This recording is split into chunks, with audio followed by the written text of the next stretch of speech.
Troy Kearns, real estate investor, bringing it to you from Pahrump, Nevada. We just got done finishing up this flip. There's a little bit of details to be done. I want to let you know that this is actually a manufactured home.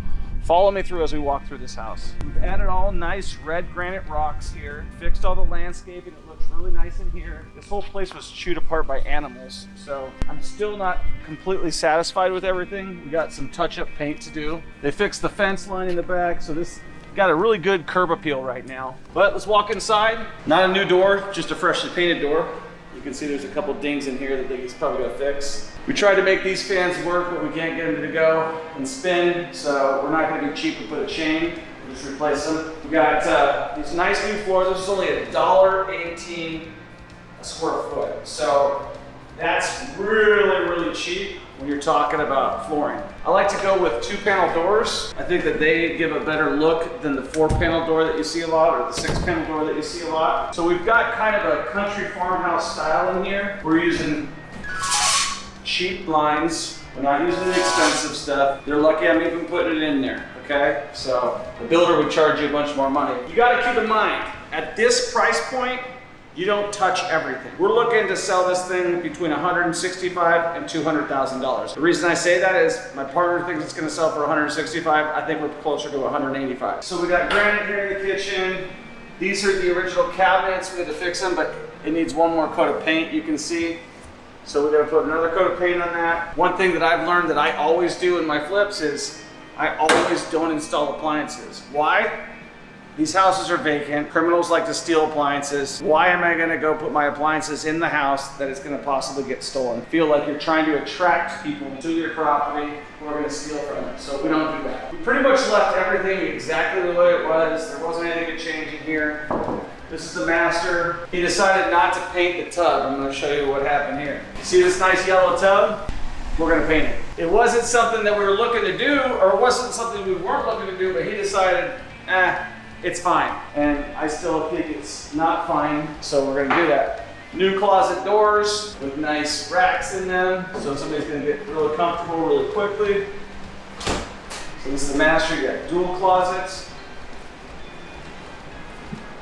New fixtures throughout, and you got a second bathroom right here. So this tub will clean right up, but right now it's a little dirty. They got a caulk around here, and then we have to do some cleaning in here. This is the full property. Let's walk on the outside. So you walk through this laundry room right here. You got the garage right here, which we kind of gotta fix this up a little bit. So we fixed all these walls here. At some point in time, you gotta stop fixing stuff and you gotta decide what matters. We gotta do a little bit more painting and stuff. Other than that, this house is almost ready to go. We had a big roof repair we had to make. Just basically fixing up. You can tell some of this stuff was chewed on. We got a couple things to fix up still. Paint this door, put a plate on that, paint this side, paint the whole exterior of the house basically. We're gonna leave this the way it is, but the whole exterior of the house needs to go. You can see right here, I don't know why he decided to wait till the last minute to do that, but that's gonna be a big red flag. You got it over here too. Last time I was here, there was like 300-pound pigs right here, 500-pound pigs right here,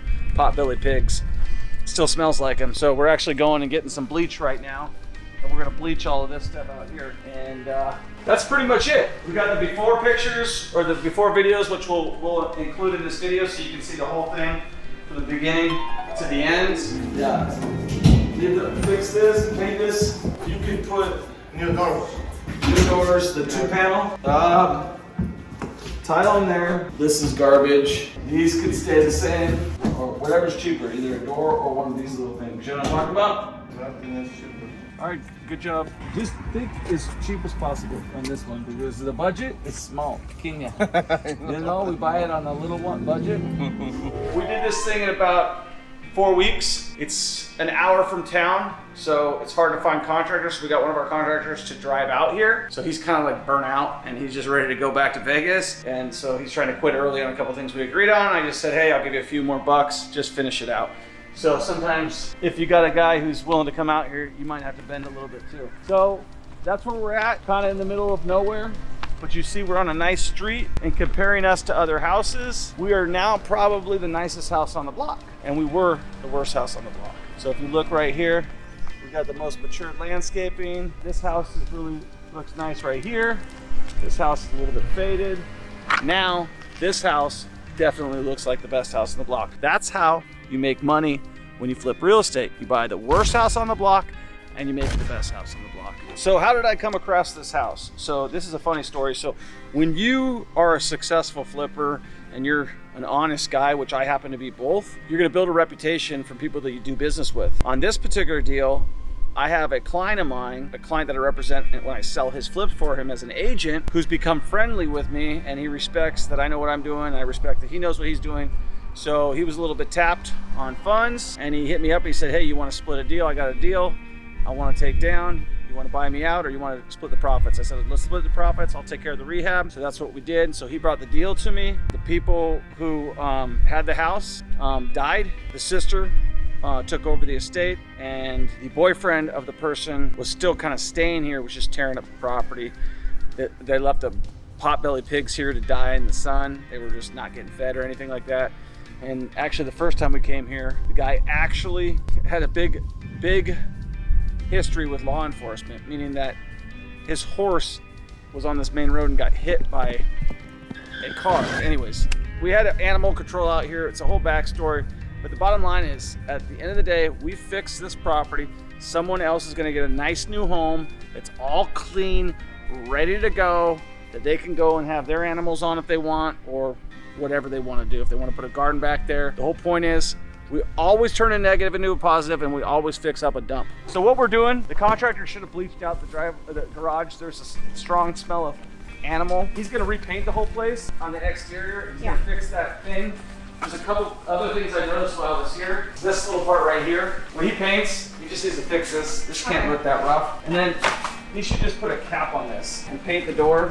So this is, we got a bleach in here too. So you may want to put a couple air fresheners in there too. Yeah. So we got 99-cent air fresheners. We got a bunch of bleach, some Febreze. You want it smelling good, not like animal. So it's just coming off of here because they did have animals. Actually, what I would do right now, give me a little bit of that bleach for that one room, since it's so bad. Smell this. Smell that. You're gonna smell like cow smell, dog smell. There you go. So this is just old. Oh my God, hell no. Yeah. Oh my God. It's animal smell. Let me do a little bit more on it. You don't like funk? See, this is gonna fix this whole smell. We gotta do a little test now. Since you're videotaping the whole thing, we're gonna shut this door for a couple minutes. I'm gonna do a couple more little bleach things. We already pressure washed in here, but still. All right, so that was what, 30 seconds ago we did that in there? Smell it now. You can't even smell it, no? Oh, wow, yeah, I smell bleach. I can smell it from here. That smells way better. Right. Because of that smell, we got flies. We'll probably have this thing listed Monday. I'll comp it out today. Make sure you turn the temperature off. When you keep your places cool, it could cost you thousands of dollars if it takes a long time to sell. So I don't recommend, unless you have like something that you can program where it goes off. Every realtor is gonna come in and they're gonna hit their thermostat and they're gonna go down to 60 degrees like a 5-year-old kid. They're gonna leave it when they leave because they forgot about it, and then you're gonna get a bill, you're gonna send someone out there, nobody's gonna say anything, everybody's gonna have frost coming off their nose when they walk out of the house, and it's gonna cost you $1 million. All right, let's go smell it one more time, Otep, and then let's get out of here. Do you smell it now? Yeah, it smells like bleach now. It smells like laundry. Smells like laundry. What did it smell like before?